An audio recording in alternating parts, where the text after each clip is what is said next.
बगिया के खिलल कली लागलू तोहके देखी के चंदा शर्मा जाई हो।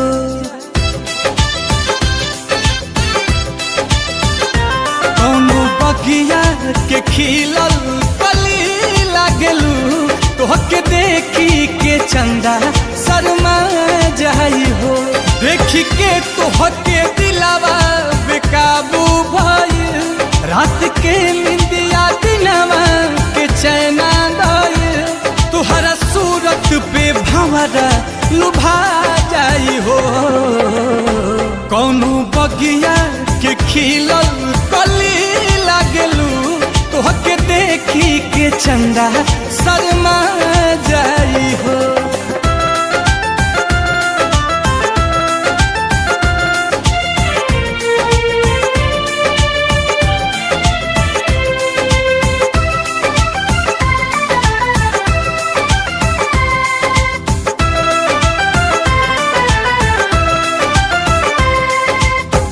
हंसेलू तो मुहावा से मोतिया झरेला बहे पुरवहिया तक के सिया उड़ेला।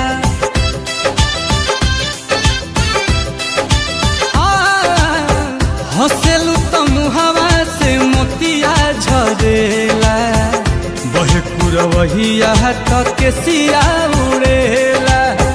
ओठावा गुलाबी जैसे भोर के किरीन हो अखिया मताइल चैन लिहलस छीन हो।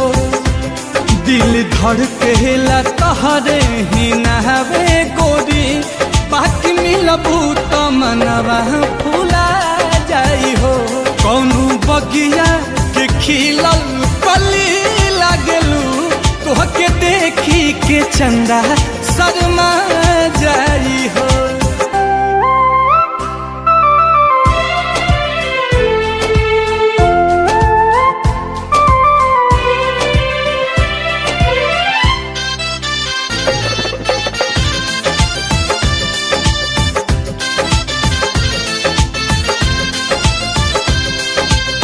ससिया में तोहरे ही खुशबू भरल बा नहिया के सागर में मन उमड़ल बा।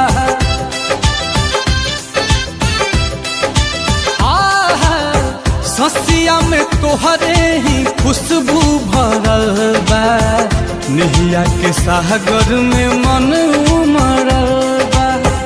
प्रीति के बरखा में हमके नहवा दो प्यास जिंदगिया के अब तू बुझा दो। हमरा दहिया में एक बेर तू सट जाए जान सारा दुनिया के गम हम भुला जाई हो। कौनो बगिया के खिलल कली लागलू तोहके देखी के चंदा शर्मा जाई हो। कौनो बगिया के खिलल कली लागलू तोहके देखी के चंदा शर्मा जाई हो। देखी के तोहके दिलावा बेकाबू भइल रात के निंदिया दिनवा